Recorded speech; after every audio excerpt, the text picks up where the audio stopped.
It's 3:01. I'd like to call the meeting to order. February 25th, 2025. This is a meeting of the Southside Fire Station Building Committee. And all items within the meeting agenda are subject to deliberations and votes. Is there anybody recording at this time? Thank you. Rob, do you have attendance? I have attendance. Okay. So we'll start with a project update on groundwater.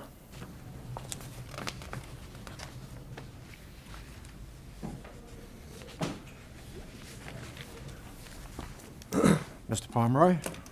Good afternoon. With me today is Mark Sicoscio, project architect. And as far as the groundwater goes, through some communications with the Board of Health and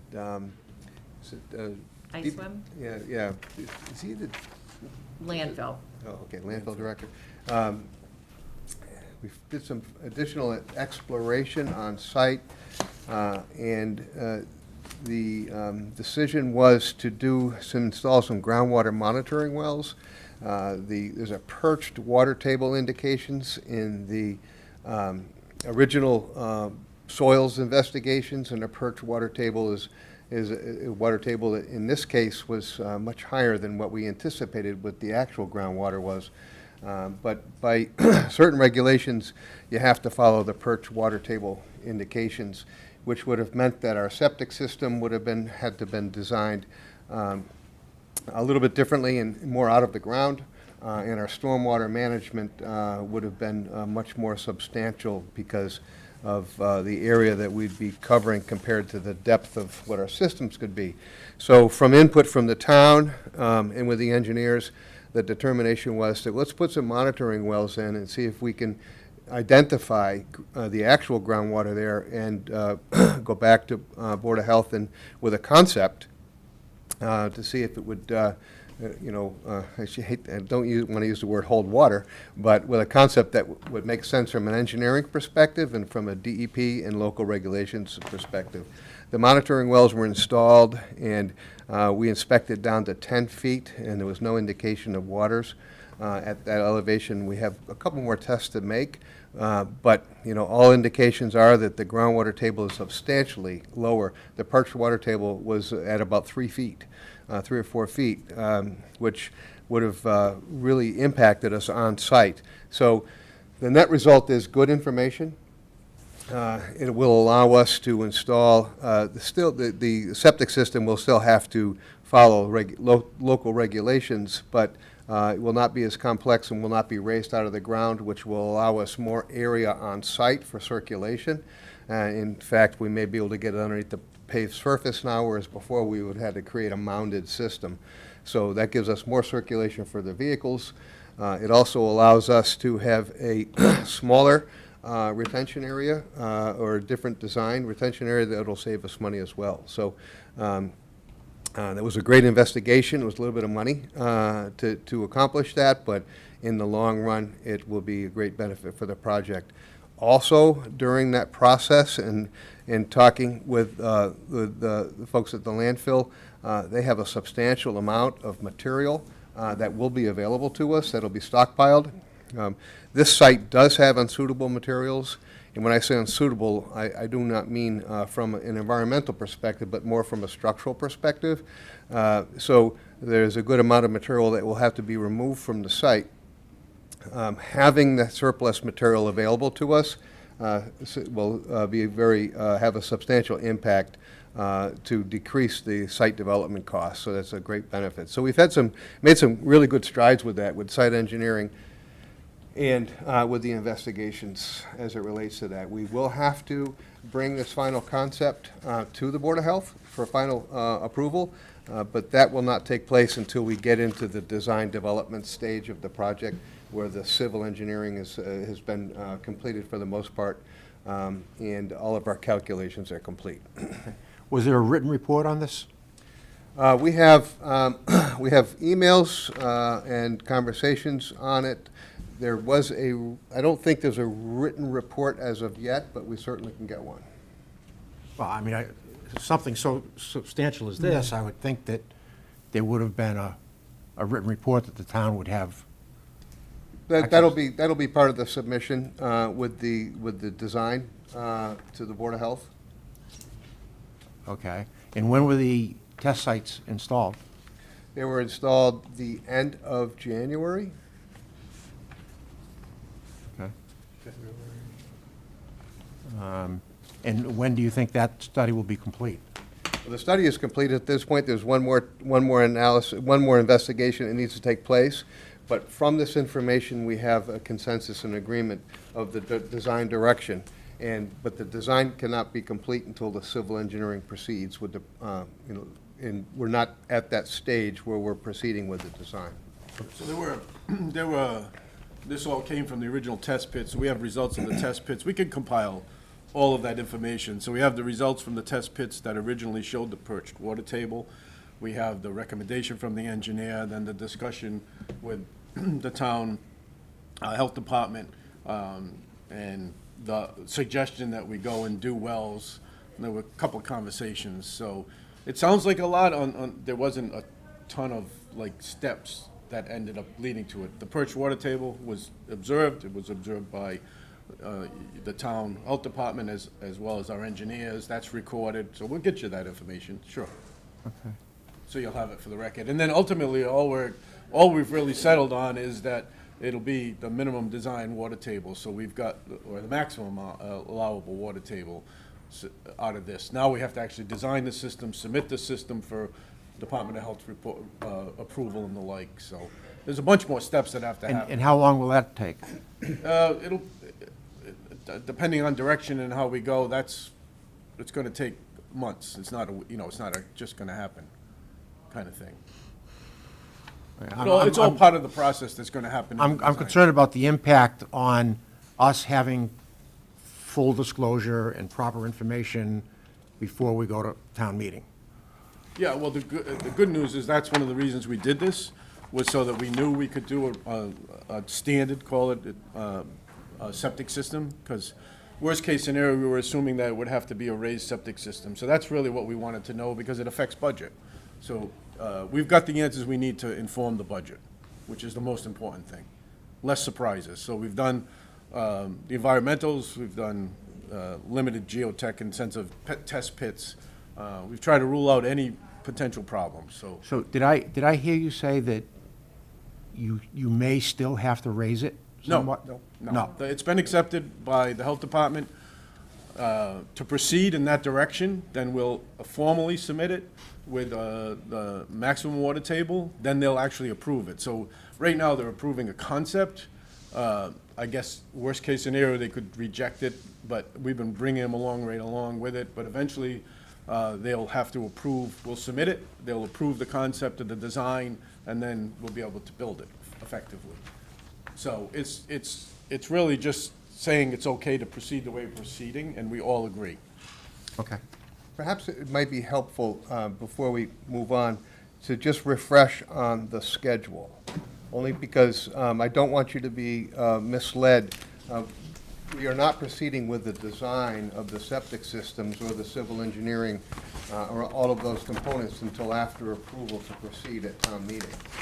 So the goal for over the last month or two and into April was to do enough investigation to know where we stood with regards to the demolition of the facility, and we'll talk about that in a moment, and the civil engineering, so that we can be assured of what we're looking at for septic design. It won't be designed, but so we know what our concept is going to be. So we're sort of checking off all of the due diligence boxes, and then once approval to proceed takes place, we will then start design, and then those submissions will be made to the Board of Health and Building Department, so on and so forth. My concern, and I think the board would be concerned, is if we don't have accurate information before we go to town meeting, we really won't know the actual cost. Well, And if- so we're trying to check all those boxes, so we feel confident where we're at right now that we've checked all of the boxes that we believe. There's always a surprise potential. You're not going Yeah. to say there isn't one. But that percentage went from, when we first started this process, to be a 10 to a 1, in terms of, we're very confident on where we're at right now because we've done environmentals, we've done some subsurface investigation, we've checked the water table, all the things that could become issues that are either abnormal or out of the ordinary, we've checked those boxes so that when we can present a budget to you, we believe it's a pretty accurate budget. Okay. And the other stuff is, and that's why you have contingency at the end of the day. But right now, we don't anticipate any surprises at the, you know, we've tried to check off as many of those boxes as we can. As it relates to the site. And moving into demolition. Right. We had recommended last meeting to do a pre-demolition hazardous material survey. And that's been completed. They're actually back there today doing some more investigation. There was some asbestos-containing material identified on site, so the engineer is there quantifying that today, so we can put some values to that. But it's not substantial. It's just adhesive between some building material members that will need to be addressed when the demolition takes place. So that, you know, for all intents and purposes, you'll have a pre-demolition survey, we'll have some asbestos-containing material that will need to be addressed, and the building can have the town can have the building taken down. Okay. Did you want to go, you mentioned this, did you? Yeah, I was just trying to, if you look at, this is the schedule we presented to you in January. If you look at that schedule, the first, you know, third of the sheet going down, that brings us to May, is basically installing groundwater wells and monitoring, establishing the civil engineering design parameters. So the design is not complete, but the parameters are complete, and that's what we were talking about earlier with the septic system and the stormwater. We wanted to perform a building programming refresh. In other words, meeting with the chief and talking about how the facility will be used, and sort of refreshing that program that was used to develop the size of the building. The original program was done 1.5 years ago, so we felt it was healthy to sort of just do a refresh on that, which we've completed. And then the pre-demolition hazmat assessment, which is ahead of schedule, and we'll be done with that this week. So, you know, all of the due diligence has been completed to get us to the point where, you know, a presentation can be made at annual town meeting. Okay.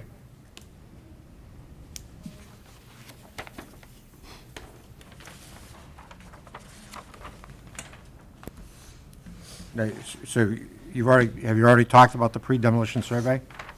Yes. Yeah. Okay. You want to talk about programming at all? Yeah, we did meet to go over the programming. The only substantive change was adding an additional bunk. So, I'm gonna refresh my own memory, We were at 6. we're going to go to 7. So, and that, we could segue right into the drawings. So the first sheet that we have there is the existing site plan, which you're all familiar with, but I thought it'd be nice to have just a fresh copy of it. You can see the setback lines, the red setback lines, the small dashes, if you can see that, around the building, and sort of the width, that piece of property. The second page, which is the colored page,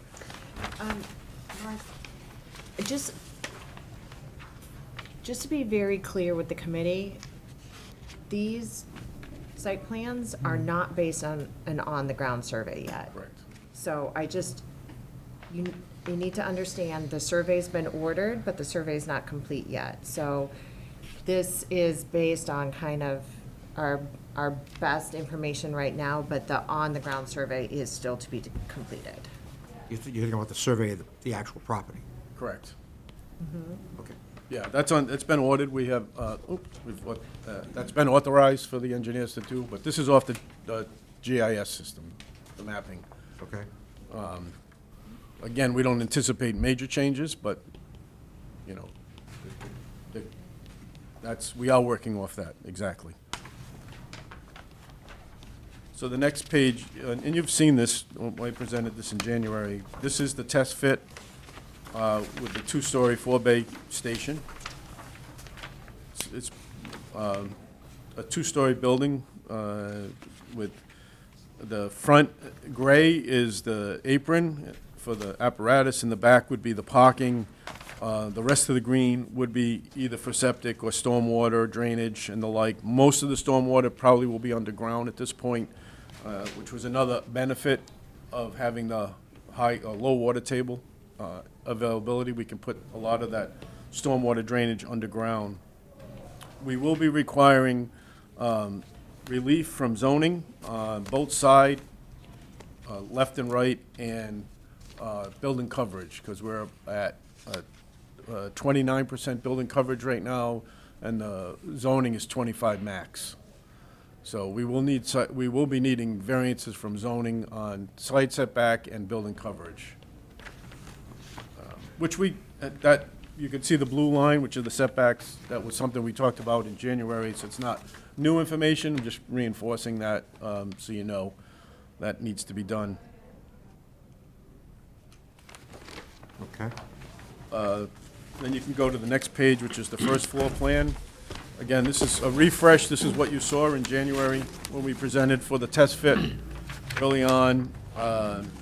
You can see the apparatus. Everything in red is basically the apparatus and everything that supports the apparatus, the gear rooms, the air supply, the decon room.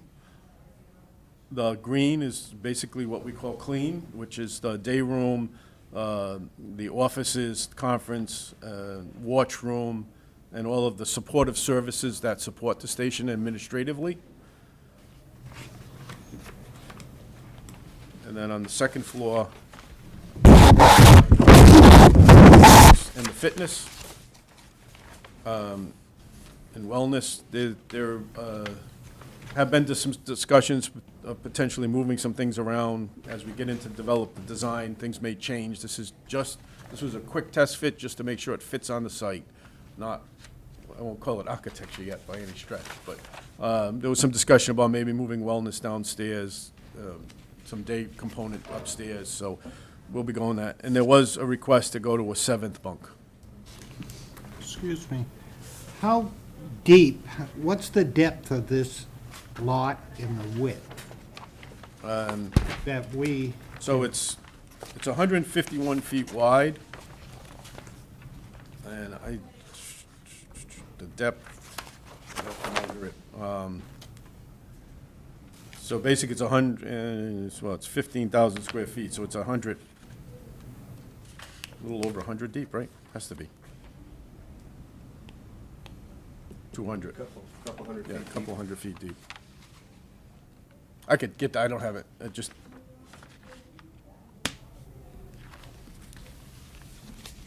The white area, which would be above the offices on the side, is that going to just be the first floor? right now, this area right here is not built. Right now, there's nothing there. Yeah. So it's not, I'm just wondering conceptually single wise, story. if it was just built up and not developed, but it was there. well, frankly, that was the conversation we had with Marlene and the chief in one of our earlier meetings, is what can we do with that space? How should we handle it?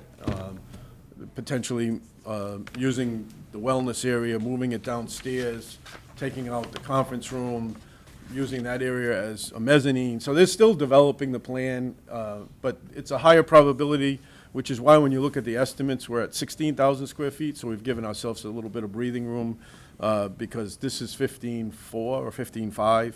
So we've given ourselves a little breathing room in the estimate to expand the building a little bit. So could you, Exactly the question you're asking. could you elaborate on that, please? Because the cost estimate is at 16,000 square feet. Correct. This plan is at 15,003, and one of the 2023 documents we have says that it's going to be a 13.3 building. So, I mean, our paperwork that we're going to be showing the public is all different. Yeah, I'm sorry, can I interrupt? Yeah. The 2023 document, is that for the Pecasset site? yeah. Yeah. I don't think that is for the Clay Pond Road site. The geotechnical report. Is that the Pecasset? I think that's the Pecasset site. Yeah, it was definitely a smaller building, because I think we were only 3 bays there, All right? Okay. So, because that's all that would fit there. because we have investigated so many sites, please be very careful Yeah, of what property you're talking about. right, okay. So here, you're looking at a 15.3 building, but you're specking it out as a, For the cost 16,000? estimate, we did 16,000. It could be a little smaller, but we want to be conservative and make sure we have some room, because we're very early in the design. Things are going to push and pull, and we want to have some room for that. okay? And I think, to your point, closing in the above the second floor, creating space potentially that's not built out, just future space is always good to do. So it's a good suggestion, and we talked about it. And as we get more and more into the design, in the old days, this would be a hand sketch, I would have done. The computer makes this look a lot more finished than it is. It really would have been a lot more of a doodle than a finished product. The other thing I noticed too, there's no door from the washroom out to the hallway or from the washroom out to the apparatus bay. There's a secret door. I don't know about the secret doors. Yes, you're right. This is very similar to just block diagrams. Yeah. So it hasn't gone through life safety, code analysis, anything along those lines. It's basically taking the information from the project program, the space needs assessment, and putting it into one dimension so that we can see what it's going to look like as far as massing goes. So there hasn't been any doors really incorporated. There's no Yeah, there's no doors on the second floor. It's basically just massing. And we do that, I sort of do that intentionally so that it isn't taken as gospel, seriously. No, we have a sketch mode on the computer. I don't like it. It looks fake, but it really is intended. We said, does this word fit on the site? I start laying it out, and it might change. It's not going to change drastically because there's only so many pieces that fit in the Jenga puzzle here in that regard. So, but it does work. That's the important thing. And I think, all we do is get better from here. That's the idea, But good questions, absolutely. Okay. Anything else, gentlemen? No, unless there's specific questions. Obviously, we'll be bringing it involved. Once we start the design, we'll obviously be bringing updates and refreshing everybody, and there'll be doors and pictures and renderings, all that good stuff. All right. Budget update? So, this is all very early concept, as Mark had, described here. The site survey hasn't been completed yet. We will not start design. The plan was not to start design until after annual town meeting. So everything is in very early concept. We take the massing that Mark had put together, and it was at 15.4 or 15.5, whatever it was. We had talked about adding another bunk room. I don't that's going to add some square footage, but second floor square footage. So just for the sake of conversation today, we ran with a 16,000 square foot building. Could that come down? Yes. But, at this point, no refinement has taken place. We've applied factors or figures, some based upon what we know. In some cases, we've carried allowances for things that we don't know but we feel would be accurate. And we've tried to populate the budget as best as possible for you, breaking it down into equipment and, all of the different soft costs. We've broken it up into 2 phases. The first phase, that being feasibility, which has been accomplished over the last couple of years, as well as the land acquisition. It also includes some of the specialty work that needed to take place at 171 Clay Pond as far as the environmental site assessment work, the civil engineering and hazardous material investigations. So the phase 2 work is what we would assume that you would be discussing or bringing to annual town meeting.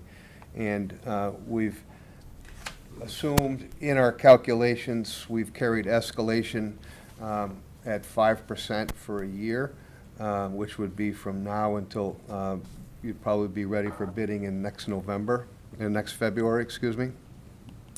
And we've also carried contingencies. We carried a soft cost contingency of 5%, which is an owner's contingency, and then a hard cost contingency of 10%. The hard cost is the construction values. The soft cost is everything else, engineering, equipment, furniture, third-party consultants. So the list is pretty long. Again, some of it's based upon recent projects, and some of it is based upon allowances as to where we feel things are from recent projects.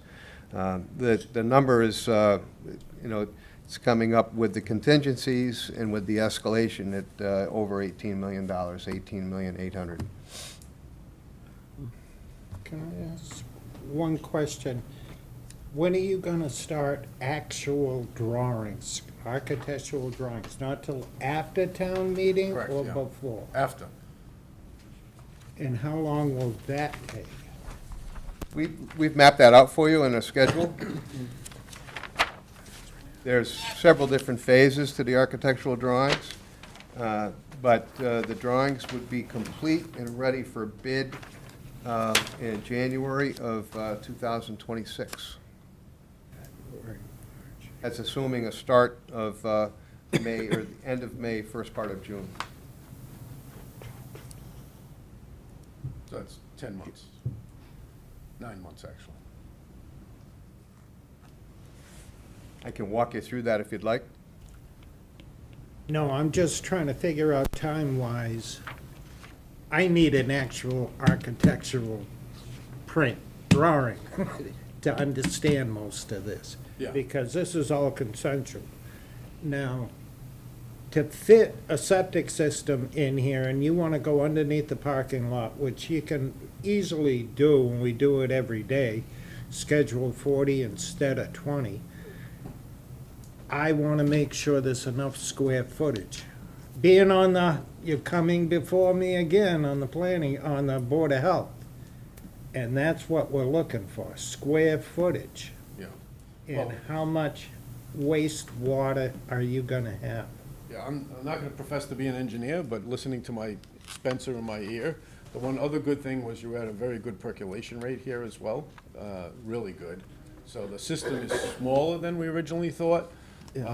So he's very comfortable about fitting it on site. And whether it's under the parking lot or not, we were going to not put it under the parking lot when it was raised, and we still felt we had enough room based on all of the information, originally as a raised system, now as a subsurface system. So yes, we feel confident that there's plenty of room to put that stuff. And again, yeah, well, as we develop the plans, we'll have that information earlier. We'll go, if you're on the Board of Health, I'm not telling you anything you don't know, and we'll go through that process. And Jim Jackson and Spencer from Power will be going before you, and you'll have that information. But you're right, yeah, we put them under the parking lots all the time. All the time.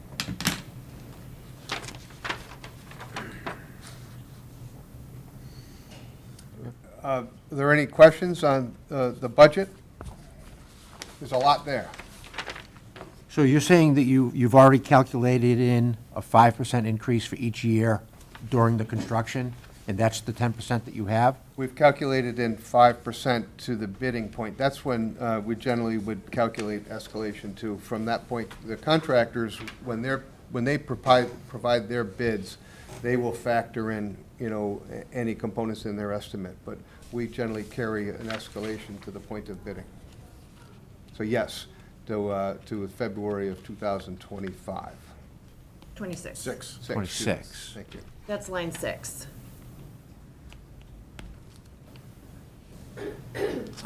So we're projecting a bid, and the budget is based on getting a bid a year from today, a year from now. And you're saying that they will carry an escalation for during the building cycle that they anticipate? I mean, they buy out most of the stuff when they bid the job, they're locking mostly everybody in, so they're not, anybody that's concerned if, let's just say copper was going up, when the electrician's figuring his copper prices, he may throw in, he may get an actual price and say, for safety, I'm gonna put an extra 5% because when I actually buy that copper line, but that's up to them. That's built into the budget. It's not something we have to predict for.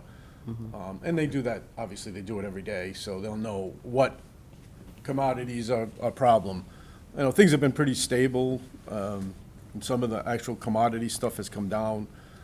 We don't know there's no crystal ball what's gonna happen in the future with everything, but, that is what it is. Okay.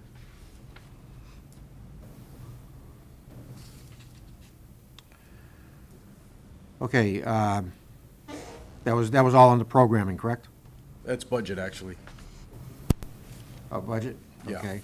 Budget, we've talked about in the budget. The schedule update we've already done. Okay, and then the next item is discussion on options for the annual town meeting. Can I ask a question about the budget? Yes.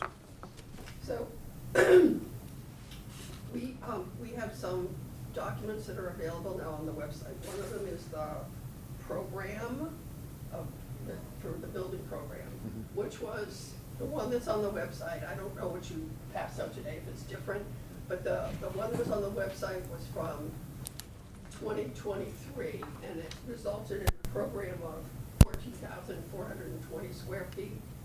So you've been updating things, and it did say in that program $7. That program had $7. So you've been updating the program. When is the program that's going to be going to town meeting going to be ready and be accurate to what we're designing in the building? So it doesn't show training rooms like we have in Sagamore. It shows the things we're actually gonna have in the building. So when we go to the voters, we can say, this is the program that we are designing the building for. When is that program going to be available? We actually have it now, so we can reissue that. It's after we met collectively, so I'm not sure which one's on the website. We could certainly look at that, but there has been updates, sounds like, from that one, yeah. So the program that you have now is for a 15,300 square foot building? Basically, yeah. I mean, again, when we draw those programs out, it says some assumptions we make, so it's not always exactly, in other words, if it says 15,300, it may still be 15.5 or 6, it's not always the exact number. Because we're estimating some of those. And in real life, they may change, the sizes and shapes and stuff may change. Okay.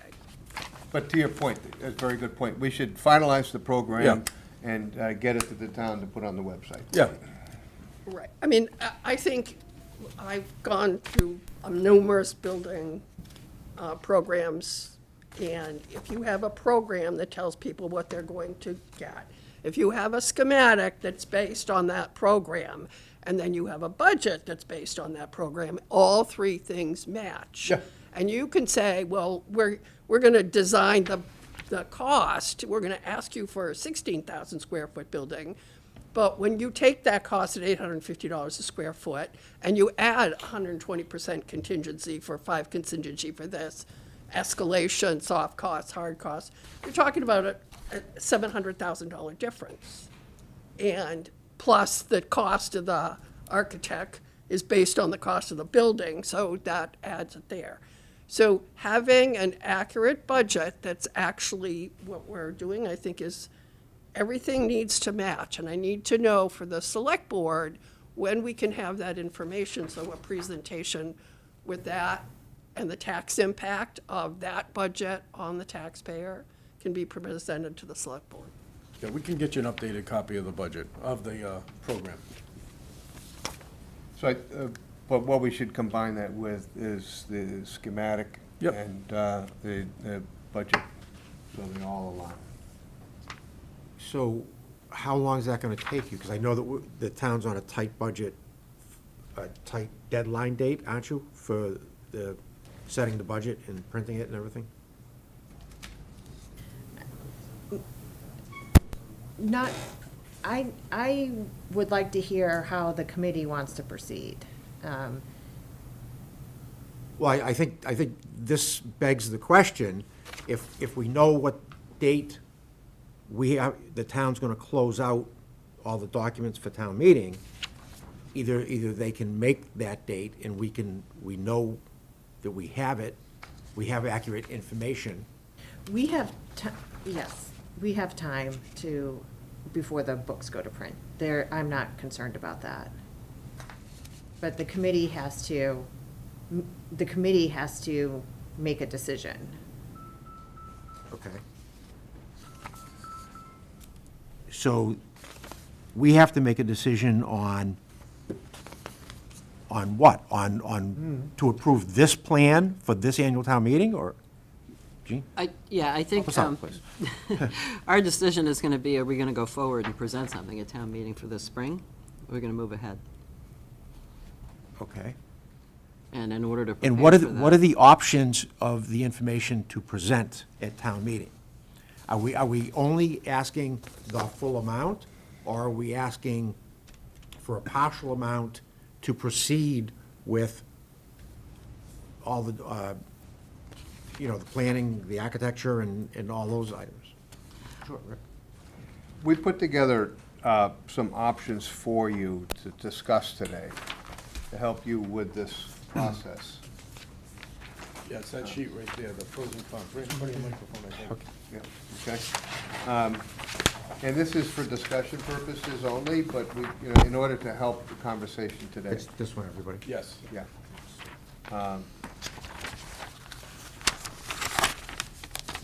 Option one would be to go to annual town meeting with a full funding request for design and construction, and based upon the early preliminary estimate. And I'll go through the entire thing, then we can discuss it. The schedule for that would be, if we were to proceed, if it were voted and approved, we would immediately begin design to help answer a lot of these questions that have come up. And we would be bidding this in February and March of 2026. So it's about 9 to 10 months of work that goes into it before we have our bids.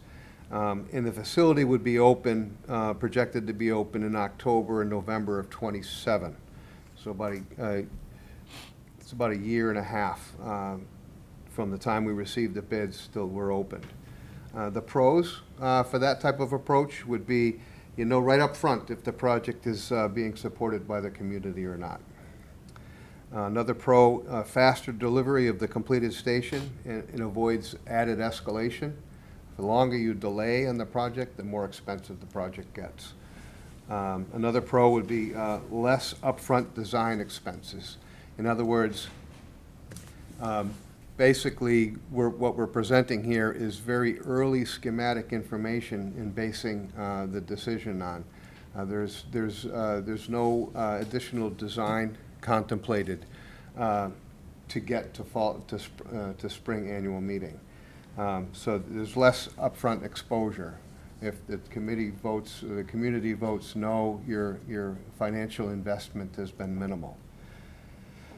Another option would be fund only the design costs at the 2025 annual town meeting.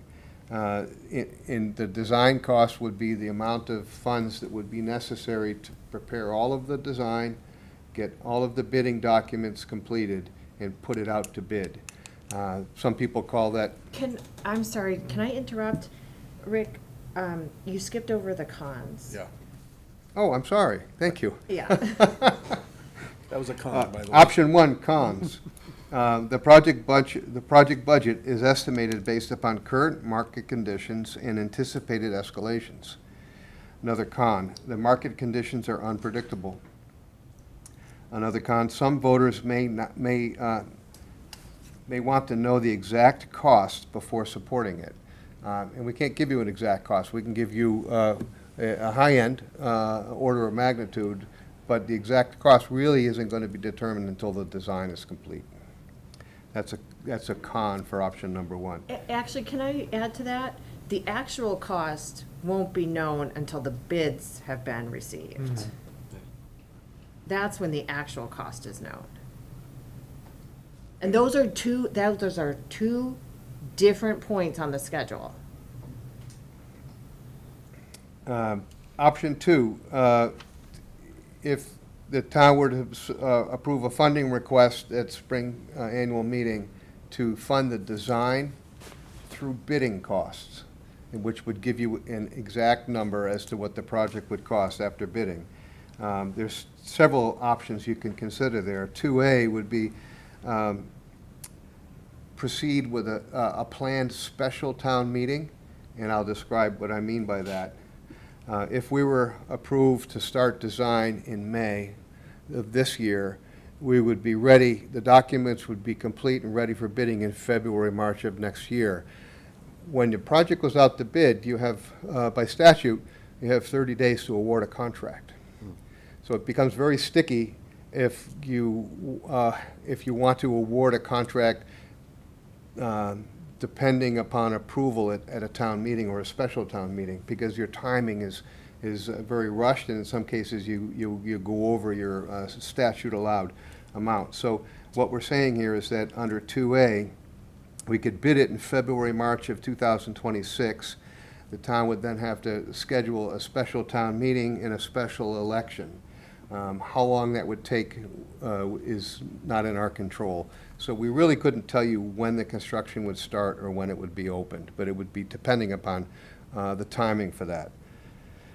Option 2B would be to do all of our design and bidding and plan it around annual town meeting of 2026. So that would be bidding in March and April of 2026, an annual town meeting and a ballot vote shortly thereafter. If that were the case and we could move quickly on it, we think we could have the facility open in April and May of 2028. So anything in option 2 pushes out our delivery 6 months to a year, depending upon town meetings and the like. The pros to either one of those scenarios is you have a bid in hand. So when you're going to town meeting, people say they can't, I need to know what the number is. Well, we have a bid. This is the number. So you have a bid in hand, and it provides certainty of overall costs and less voter skepticism. Another pro would be gets the project moving of less of an initial financial commitment. So in other words, you're getting the project moving by committing to the design cost of $1.3 million, but you're not committing a total project cost of $18.8 million. So your exposure up front is less, but your risk is higher. The cons are the town's risk the initial cost of $1.3 million if the voters do not approve the project after bidding. So if you fund the $1.3 million, you go through design, you get your bids, and the town does not support the project, the cost for the design is a risk. Under both scenarios, the project duration is extended, which will increase escalation costs. I think I tried to explain that earlier. Pushing out the delivery date on the project just increases cost. A big con for me is that typically when contractors are bidding on a project, the first thing they look at is the project funded? Because there are a lot of projects. Right now, we have 2 projects out for bid, 2 major projects. One's a $60 million project, one is a $30 million project. Both of those are funded. If one of those was not funded, the contractors would concentrate on the project that was funded, because they have no idea whether or not it's going to go forward. So if you have a choice to pick between 2 projects, you're going to go to the one that the community has supported. So what we're saying here is that typically contractors are reluctant to spend valuable time bidding on a project that has not been funded, thus limiting the pool of contractors bidding the project.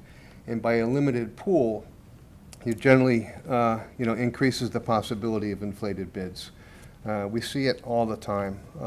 The contractors know who's bidding on it, who's not. We had a project recently where the plumbing number came in twice the value, because he knew there was only 2 other plumbing contractors bidding on it, and he get the feeling, look, if I'm going to get it, I'm going to get it.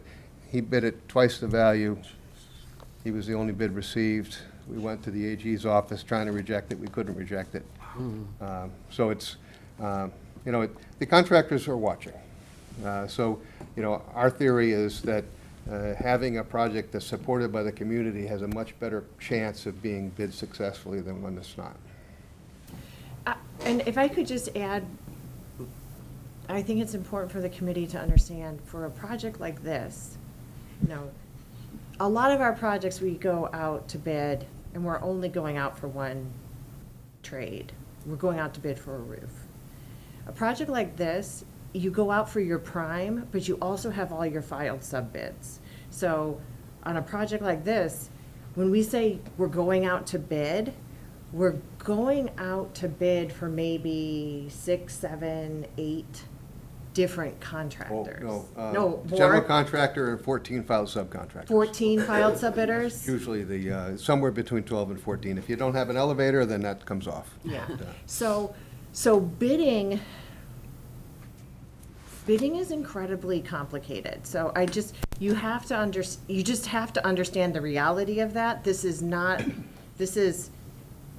You're bidding for a prime, and you're bidding for more than a dozen filed sub-bidders, so. Plus the bidders that are under the contract, site, landscape, the things that are not filed sub-bids. It's there's probably 25 subcontractors between the general contractor and the main contractors. Don't quote me, but it's about that, probably. Sure. From Maybe the guy more. that's, putting in the mirrors to the, so it's a building, it's a complicated thing. IT, the fitness equipment, everything, there's so much of it. And that's to Rick's point, and I think Marlene's point as well, is that it's a concerted effort for the contractor to make a bid. You hear numbers, sometimes they'll say it's $30,000, $40,000, $50,000 for the contractor to actually do the bid out of their pocket. So then, and as times are good, it's not crazy like it was sort of post-COVID, but it's somewhat leveled off, so there's some more competitive nature. But, they're picking projects. We're making phone calls nowadays to, like, Harry, do you want to bid this? Tom, you want to bid this? Well, if it's you, okay, I'll bid it. I mean, literally had to beg for some bids recently. We just hired a CM on Eggertown for their fire station. We literally had I was on the phone, myself, the CM, the OPM were on the phone. We saw green construction come off the ferry. I'm literally there. I gave him a call. I said, "You interested?" "Oh yeah, we didn't know about it," and they bid it, and they actually almost got the job, coincidentally. But all I'm saying is it's a process. So if you do sort of go bid in hand, you could be at the mercy of not, as to Rick's point, of not being the selected project. You're not going to get the coverage that you want. So it's something we want you to be aware of and talk about. This is probably the first building committee that I've observed in all my years where there may be the potential of effects by the Trump tariffs. A lot of these subcontractors have materials that are made either in Mexico or Canada that come over the border into the States. And my thing is, when we go to design the bid process, are we gonna are we gonna say, that the bidder has to eat the tariff increase, or could they come back and say, we're not bidders unless you put it in the contract that you will absorb the increasing cost of materials due to a tariff? So I'm just saying, because we don't know what these costs are going to be. I think, it's very common now, we're talking about it in the industry right now. The simple answer is we don't know what we don't know. And I'm not being sarcastic, don't take that any other way.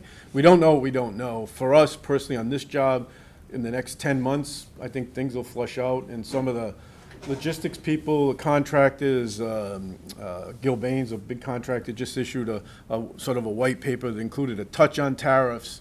Happen to have a niece she does trade, that's what she does. And most of the people I talk to say it's all gonna balance out.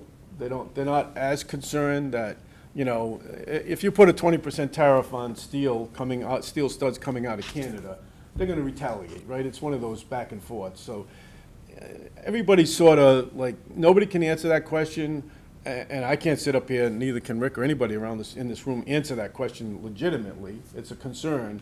I think we'll know as time goes on, and no matter which way you go, you're in the same boat. So whether you go straight conventional, like sort of funding and then bidding and the like. And if there is a major disaster in the middle of this, we'll all know it. I don't anticipate that happening, is my simple answer to that. I didn't mean to be negative politically, but just for No, no. budgeting, just for playing for budget, I guess Oh, no. want to know if this is a possibility that's going It's to a be real- passed on to the, to the property owner.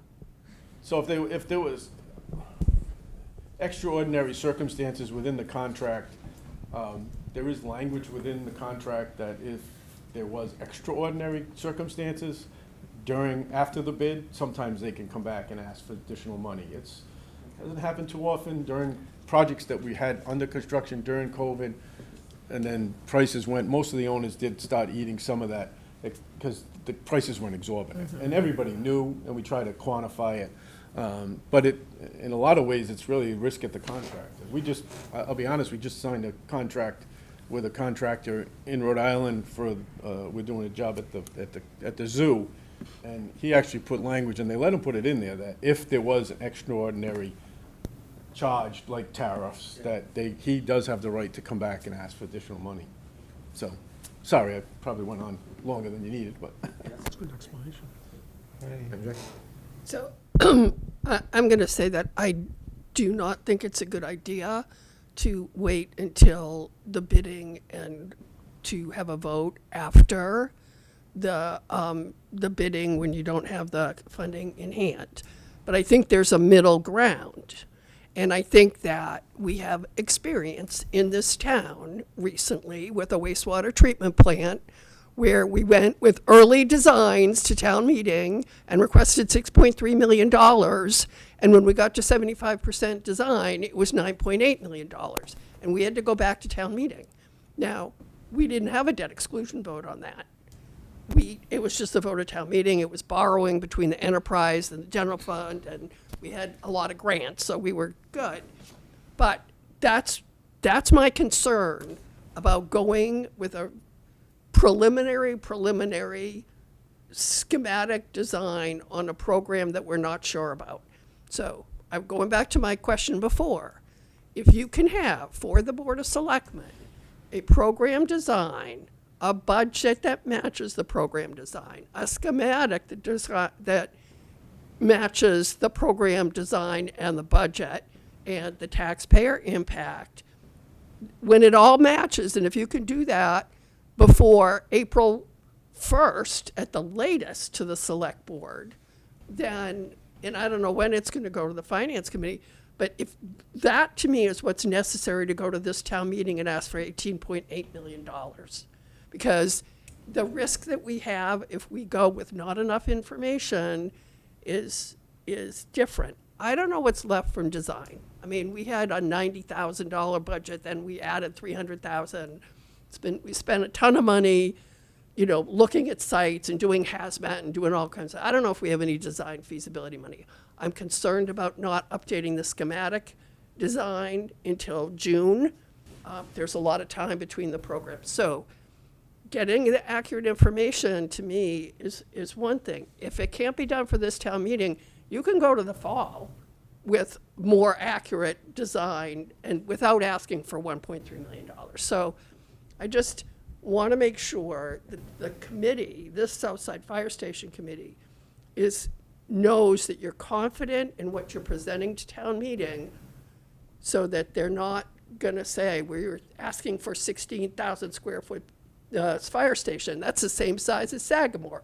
What do you need that Taj Mahal on the south side for? Right. Be prepared for the people that are going to be very conservative with their money now and be worried. So that's just my comment. I think that makes sense. However, having owned a contracting business and been down this road before, I would be very wary about putting out anything labeled as a design now, because that is really going to be worked out later in the process. I think the feedback that we've gotten from the examining the site, the perk test, the fact that we don't have to raise the septic, we have better ground to work with. The engineering still has to be done, so we're not gonna get any kind of a surveyed schematic thing that, you know, I think we have to get ahead of the conversation and talk about the good things that we found out about the site, and try to have the people that come to town meeting understand that we're voting on making progress so we can go ahead and do these things and not make any promises or any false expectations of hope of what the thing looks like or anything. Let's just talk about the process and the work that's been done and all the work that has to come before us. We went to the town and had a special town meeting this summer just to acquire this property because we were concerned about getting to May. So I think it would be detrimental to put it off. And I think we should go ahead now and just do a really good job with educating everyone and in letting them know that there's going to be more work to be done with design later in the process, to not worry about some of these details right now. The budget is, of course, a concern, but when you're talking about the cost of, you know, sinking the money into the design and then spending the money on a special town meeting, spending additional town meeting monies, possibly having it voted down, there's a lot of, and then just pushing that out, you know, the cost overruns and the fear of tariffs and the fear of costs going up are just going to get worse if we keep pushing it off. And I'm also worried it's going to run into other projects that we have coming down to face us in the town, and I don't want to jam up the log jam everything at the end. It's going to be too much. What has been the historical process in town relative to major building projects? I mean, my only experience is my hometown, where I think we always had a proposed budget and they voted it through. If it came up as extra money afterwards, they dealt with it. You guys have been on building committees here before. Well, I haven't been on a building committee, but from the contract perspective, I mean, if you have a budget and you've got overruns kind of built into it, it's 18, it's gone up to 18.8. You've got expectations to work within the budget, and whatever agreement would come back with after the request for proposal have gone out and we've gotten an agreement, that's when we can get into the fine details about cost overruns and who's responsible for what, and that's something we can work out later as well. So, Marlene, what would be the process that the town would go through? Let's say we go before the town and ask for 18.8, or whatever the number was, and it comes in a couple $1 million high, the bids. Then the project wouldn't be awarded. It would have to be, if we go to town meeting and have authorization after the election for $18.8 million, and the bids come in at $25 million, you can't award the contract. Right.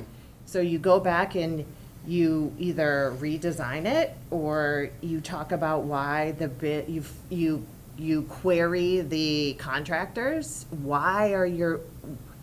It's a conversation. It's a conversation between your design team and the contractors.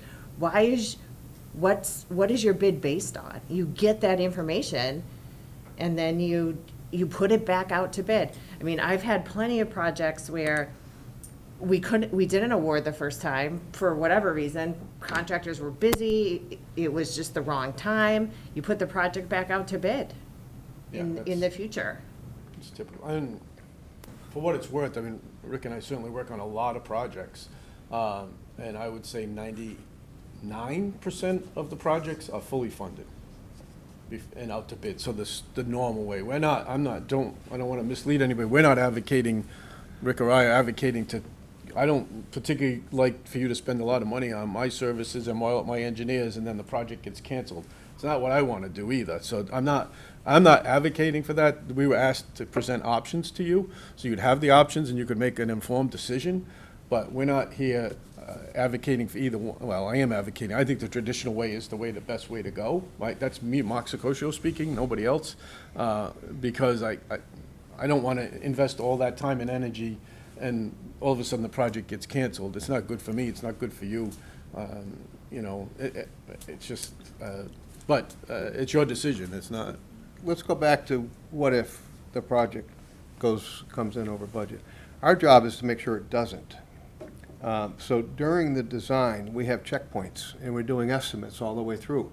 And we had carried in this budget third-party estimates as well. So not only the designer's estimate, but secondary estimates. So at the completion of design development phase, or at the completion of schematic design phase, we're doing an estimate. How are we tracking? At the completion of design development phase, we're doing 2 estimates, one by his firm, one by an independent. How are we tracking? And at each phase, if we're not tracking on budget, we're going back and figuring out what do we need to do to get back on budget. Yeah, So, and those estimates are going to be following escalation. They're going to be following the tariffs if there are impacts of that. So we would be doing an estimate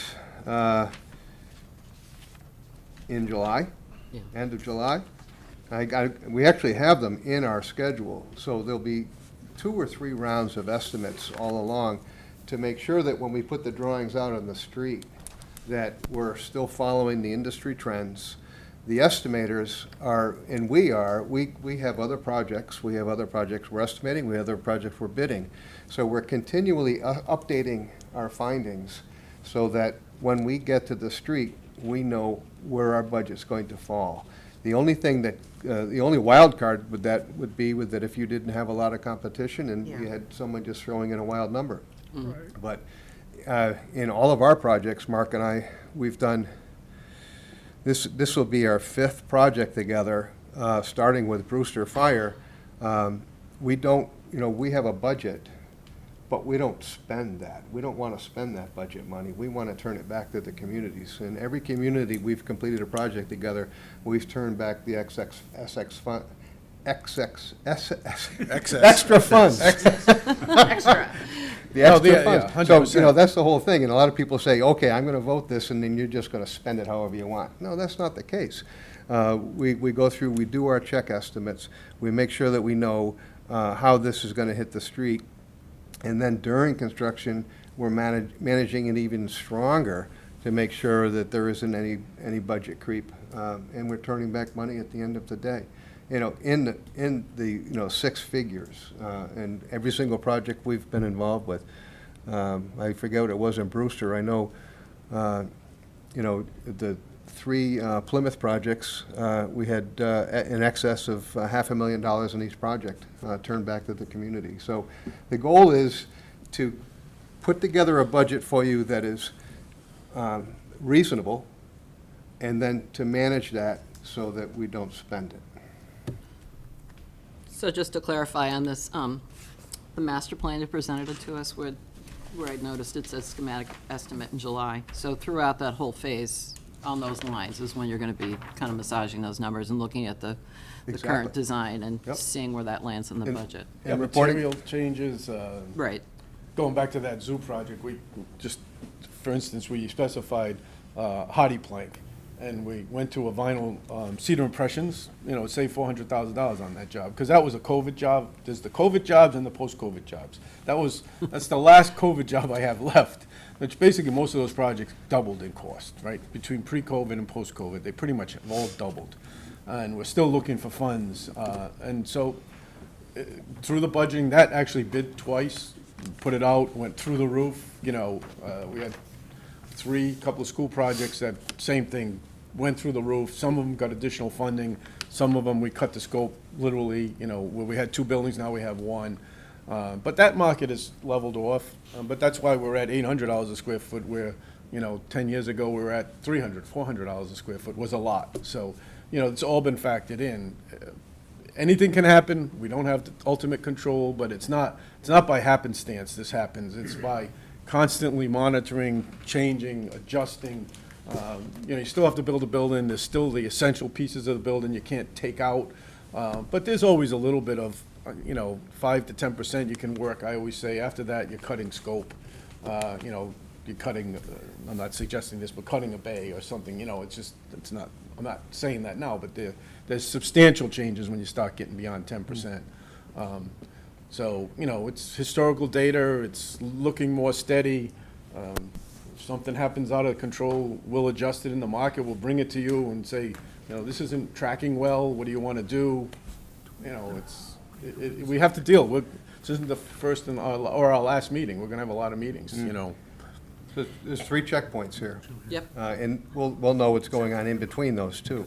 And a lot of people think, okay, just start design and see me when the bidding is done. No, it's a constant, constant job, keeping an eye on what's happening in the industry and what the design looks like. You know, are you designing the Taj Mahal? Of course. No. But, in answering some of the questions about size of the facility, I think the easy answer to that is that we have staff, we have growth, and the biggest component of the facility is what we're protecting as far as apparatus within the facility. This is a 4-bay, 2-deep, facility, so that you have all of your equipment inside. So, there's a lot of education that goes into it. It's not a simple process, but that was, it was a very good question about the budget creep. And I can answer one other question for you as far as coming in over budget.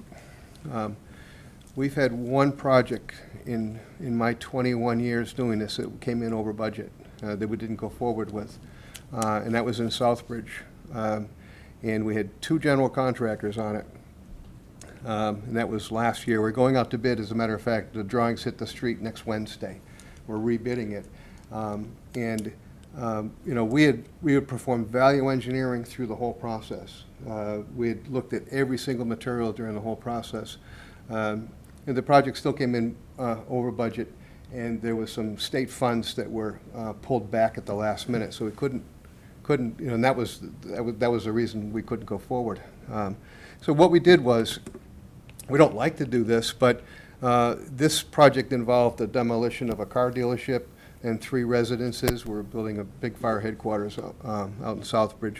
So we said, okay, let's take a year, let's let things settle down, and let's look at what we can do to save some money. So we farmed out the demolition of the car dealership as one bid, so there's no markup or overhead by the general contractor.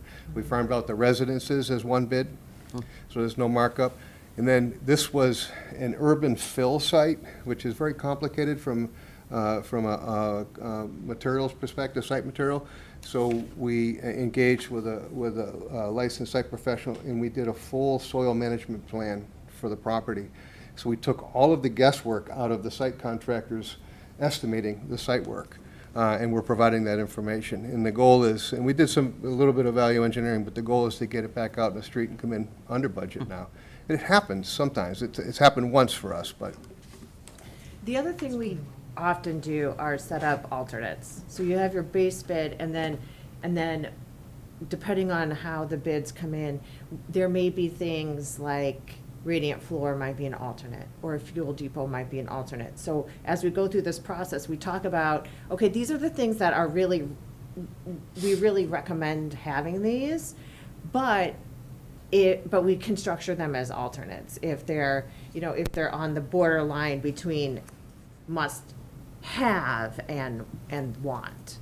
And then if the budget allows for it, we can award 1 alternate, 2 alternates, however many we have. And that helps us control the ultimate ability to award to. Yeah, that's on quite a few contracts. But one question, it sounds like you do a lot of fire stations, you specialize. How many contractors do you get to bid average on a fire station? Is it a big field or is it a small field? We have 12 contractors, general contractors, pre-qualified for Southbridge. Abington Fire Headquarters and DPW facility, which is going out to bid starting tomorrow, we have 15 general contractors pre-qualified job. for it. That's 55 million. So they're out there. Yeah. And we have some contractors that follow us around, that just really like bidding on, Mark's design and like bidding on a good project team, so. But, we're happy we get 4 or 5 at the end of the day. Those are extremes, I would say. Yeah, these are pre-qualified. Yeah, so- They haven't submitted a bid, but they've all expressed interest in If bidding. you get 4 or 5 bids, you usually covered the high, the low, and the middle, and you have a good range. That's a good point. You know, at the end of the day, if you get 5 bids, we're happy. You know, 5 good bids. yes. Yeah, because we used to play the game, and that was, we waited to see who was bidding, because that told us the high and the low Right. about the contractors, and whether it was worth bidding or not. So, Mark, I want to ask, just a quick question. You said you have the contractors that follow you around. The point I was going to get at, is there a good chance that some of these guys will bid on this project if needed? So obviously, the experience of them building fire stations is going Yeah. to be Absolutely, yeah. outstanding, in my Yeah. opinion. Yeah. So what's post-construction and post-opening of the station for the guarantee again? That's going to be brought up because of the situation we're dealing with the police station right now, needing a new roof, and it's not that old. So what, Well, I mean, tell we collectively all, on the day of CO, we'll actually put in our calendars about 11 months out. And we'll be dealing with the stuff in between, but 11 months out, we'll do a final post-construction review of the facility. We just finished one in Plymouth, and some things, actually, we walked through the building, it was a year old. We virtually had nothing they had to do. It was a couple of little. was beautiful. It was in great shape. But we literally, and Rick and I can tell you, we've done that. We literally put it on our calendars, and we really do that post-inspection right around 10, 11 months, so with this, the warranty issues are still in place. And it's important, and we actually do it. A lot of people say they do it, they don't do it. We actually do it. And we believe it. It's important. And we do it with the staff. In that case, the chief and lieutenant and Yeah. chairman of the building committee. Yeah. You know, and we do that on every one of our projects. It's a one-year walkthrough. But we do it before, obviously, you don't want to do Yeah. it on the 11th hour, because then it's. Of course. Just going to say, yeah, we need to have checks during the, Yeah, and it's not, we never leave the project. I get calls from projects that I did 25 years ago. And All compliments. No, not always. But, we've been having a nemesis with fire station stoves of recent late. Well, I don't know what's going on with stoves, but they're making them terrible. We, because it's his project as well, a fuse thing burnt out again on the stove. But we get calls from projects 25 years old. We always take the calls and help, and we don't really ever stop.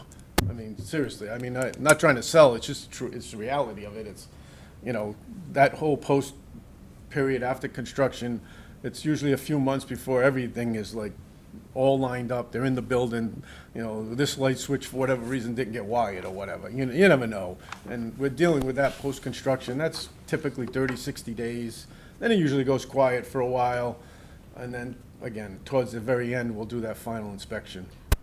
but in a perfect world, ideally, I mean, the building committee is supposed to have responsibility for making sure things are implemented as well. Oh, yeah. So there's going to be, Well, we have an OPM on every site, at a building site, and he's supposed to report to us.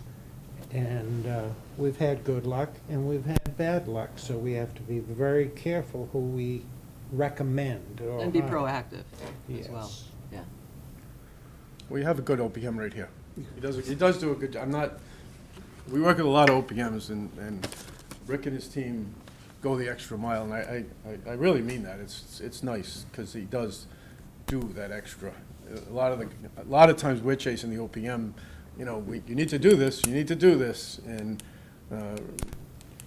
you've got a good one here, and I'm not nice too often, so. So before we even get to that part, what decision are we gonna make today? Because we have to make a decision on the option of funding. Option A or B?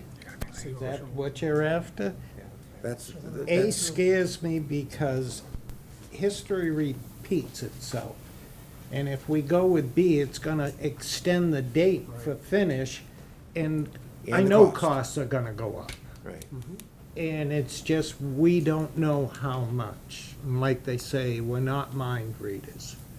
So that's a hard decision to make until we get a final cost. You know what for me anyways.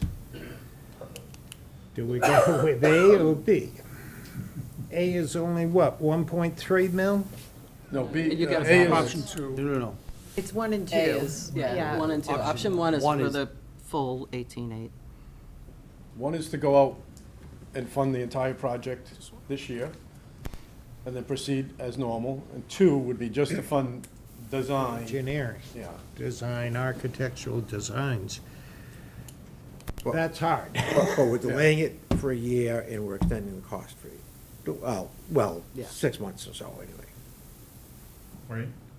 After listening to our learned colleagues here and all around the table and pushing things out and so forth, my feeling is I would go with option 1 and get the ball moving, really. That's my opinion. And I would make that a motion if you'd like. I'll second that. We have a motion and seconded. Any discussion? So on that option, I will plan a select board meeting for April 1st for a presentation for the select board for the complete program materials of the, what we would be voting for, including the program, the schematics, the, how it fits on the site, impact on the taxpayer. And if that can all come together and come to the select board on April 1st, then the select board can vote on April 8th for a debt exclusion if we feel that you're ready to go for a debt exclusion. We have to vote that debt exclusion on April 8th so that we can notify the town clerk before April 15th.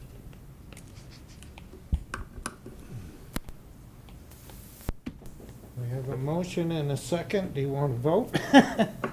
Yeah, any comments from the board members? Okay? Why don't we do a roll call vote? Okay. Let me go for it. Yeah. Okay, Wayne, Yes. Jean, Yes. Yes. Bill, yes, Chief, Yes. Peter, Yes. Scott, Yes. what's unanimous roll call? Thank Okay. you. If you don't mind, I actually have another meeting I have to Yeah. go to, so Oh, I'm yeah, just gonna thank you very say much. sort of an Irish goodbye. Thank you. And I think you made the right decision, I'm glad. Thank you. Thank you for the presentation. Okay. Marketing plan. So we're going to proceed with this. I like the idea of getting the additional information, and we have the guidance from the Board of Selectmen on April 8th.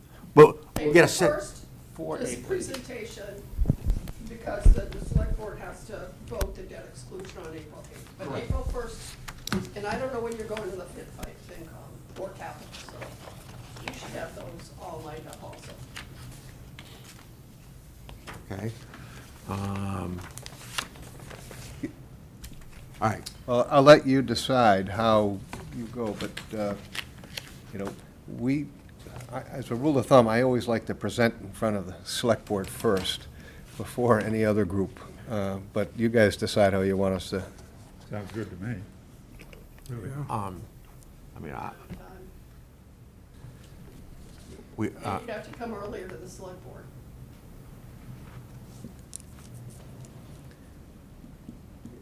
I know Capitals have a meeting on March 17th, Finance. That's but you won't be ready by then. My partner just left. Let You're me, not off the hook yet. like, I mean, you guys got a lot of work done in the meantime since the last meeting, so. You can go to capital outlay on the 17th, you don't have to go to select board first. Actually, usually capital outlay would make a recommendation on Okay. the project, so if you plan on the capital outlay on the 17th, finance committee meets on the 15th, on the 17th also, I think. So Yes, they you do. those, and then you come to the select board and, you know, whatever. You could do the 18th of April 1st, whenever you're ready. When's our March meeting? When? We haven't got there yet. Okay. Let's talk about planning and process here. Thank you to the town administrator for all the information being up on the website already. Going forward, I would like to make sure that we get documents is consistent. I know, Rick, you gave a good explanation of why those numbers are a little bit different, but Oh, yeah. but we need to be able to explain that when we do it. They're all gonna match, so. Chief, you've done some research, we've talked about this, relative to other towns, other websites, and the information that they're putting out.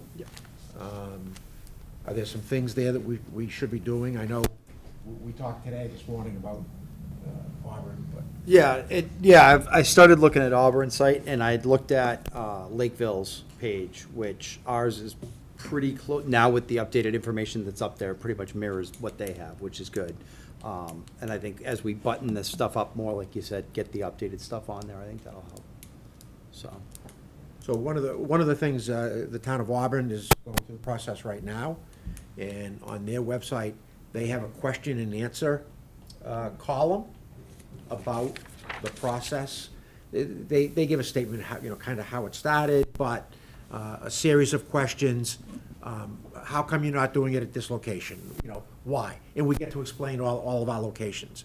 Why aren't you putting on an addition someplace? But we need to address those issues, and if we do it in writing, in a column, anybody can go in there at any time and do it.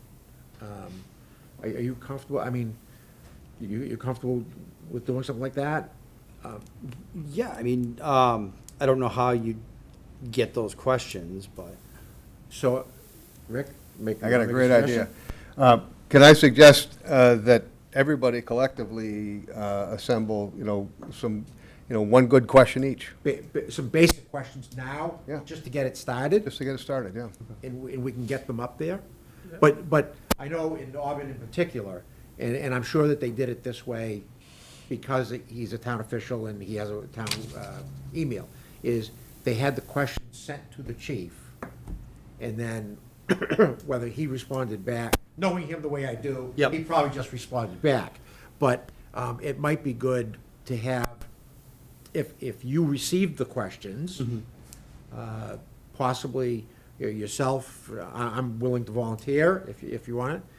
It would be nice to have somebody from a representative from the select board to be part of that response, so that we have a team approach to the answers, if you are comfortable with that.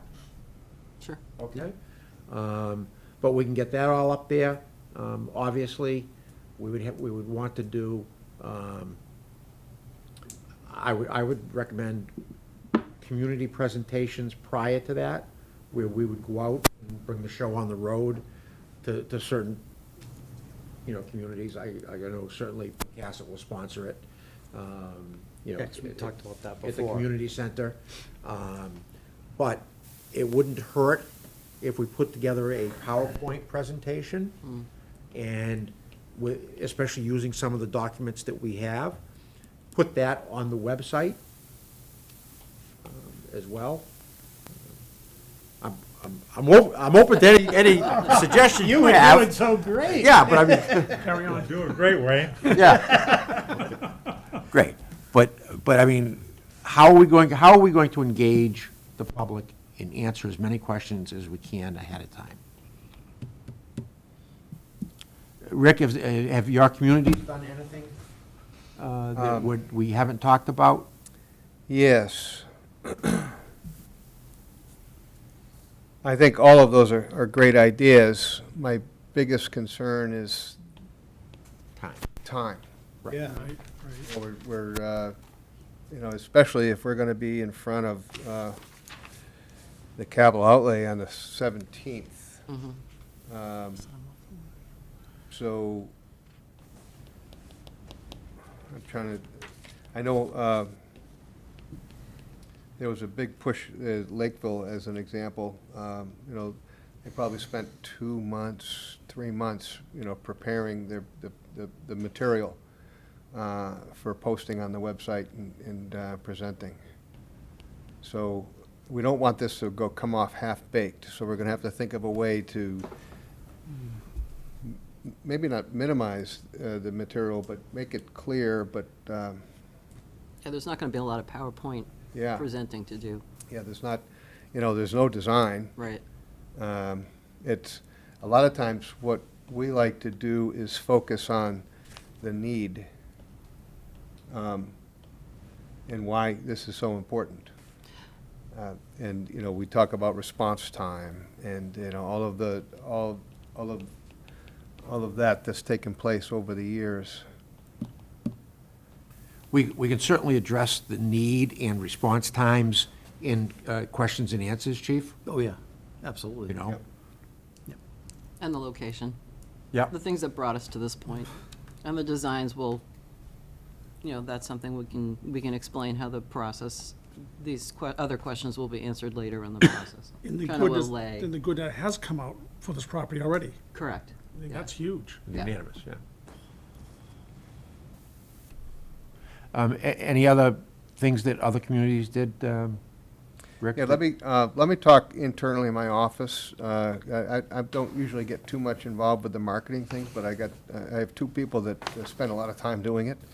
I'm thinking about how we got to this point, and it's all coming back to me now because, you know, we want to get this in front of town meeting. We really didn't even know we had a site until, you know, just a moment ago. And so that's how we got here, you know. Now that we have the site, we have to scramble to get good, meaningful information out there. So let me talk with Taylor in my office and Molly in my office. They actually assisted a lot with the Lakeville information. Okay. And we'll come up with a plan on that. And it is tough with our website, but if it is cleaned up, things are in chronological order, just trying to make it super obvious to people when they're clicking on things that this is part of what we're looking at right now, and these are the past documents that have been submitted for the other projects. I think that'll help, having all that in sync, and then we can put that out if anything's on the agenda. We can put it out with the agenda so people can take a look at what's going to be discussed. I think our biggest challenge is just going to be getting the public engaged with any kind of a meeting or something before town meeting. Now, this is going to be a townwide ballot vote, so we don't have to worry just about the south side. We have, you know, we have to also hit the north side a little bit, I would think. Yeah. Right? Yeah. I don't think, for this issue, one would assume that both sides deserve a fire station, so it shouldn't be a big problem, but yeah, After it's, hearing town meetings vote for the purchase of the land was unanimous, well, broke your eardrums when we've all voted. I don't think we'll have that big of a problem. yeah. Right. I think as long as everyone understands all the background that's gone into this, how we got to this point, and we'll have success this May, Okay. I think so, yeah. All right, so if anybody has any suggestions on marketing, you know, give a call, we'll talk about them, and we can start working on some of the things.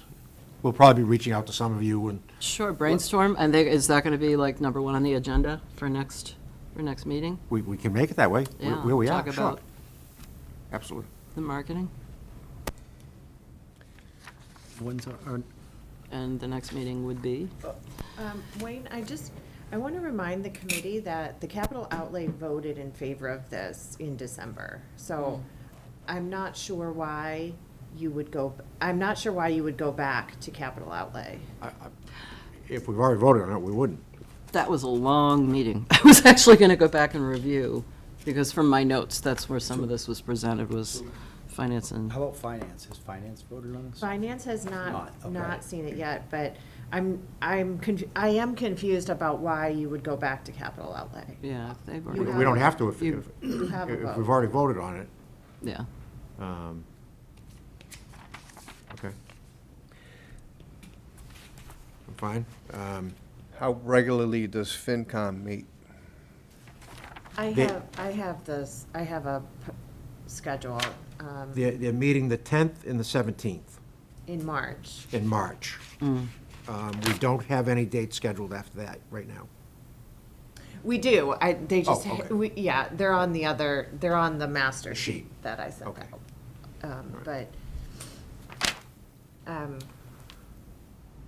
All right, when would we like to meet in March? The 11th is, Well, did we say we were gonna pick the second or the third, It was the third. Tuesdays, the 18th? Yes. Yeah, sorry I missed the last meeting. I did watch it, though. That was good, having it on the Yeah, the community 18th.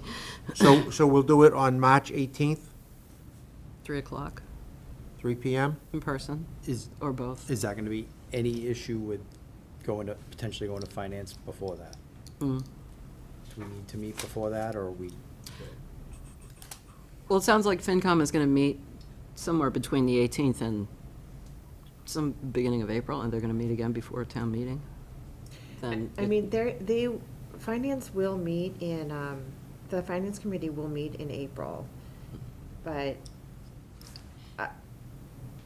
my opinion is you would be better going to the finance committee in March, in the March 17th meeting. That's my opinion.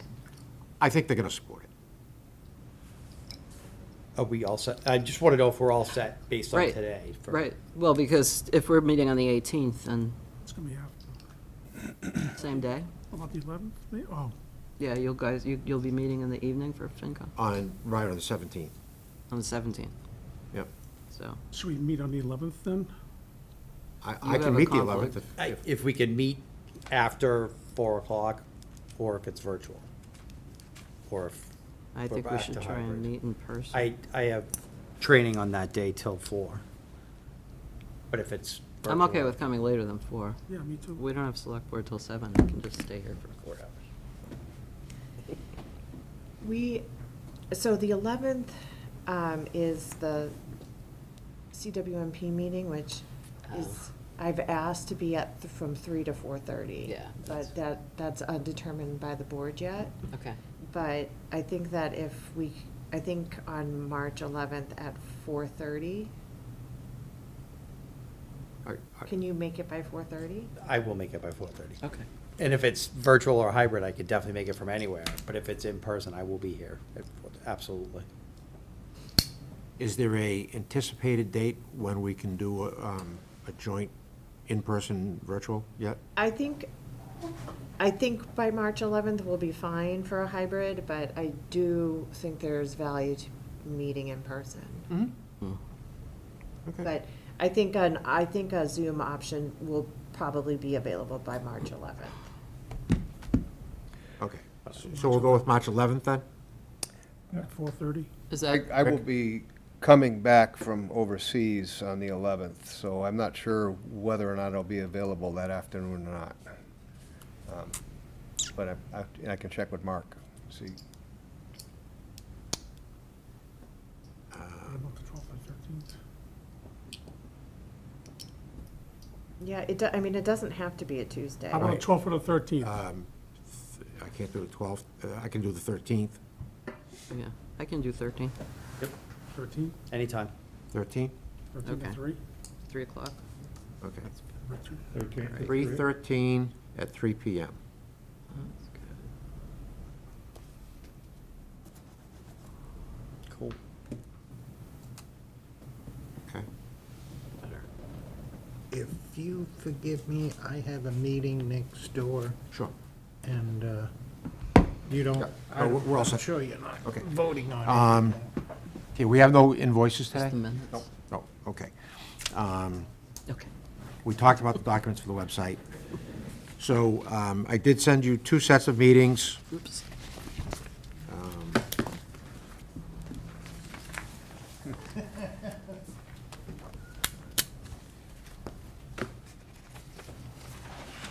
I'm going to excuse myself, if that's okay? Okay, Yes, thank thank you. you. Thank you. Thank you.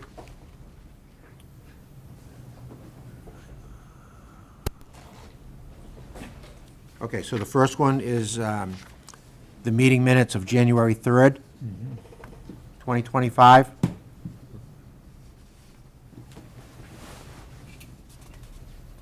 Move to be accepted as presented. Okay, we have a motion, I'll second. seconded by Jean. All those in favor, say aye. Aye. Unanimous? Correct.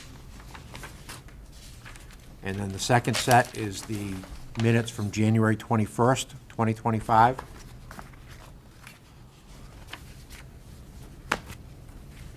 Motion? Motion to be accepted as presented. I have to abstain. Second? Second? Thanks.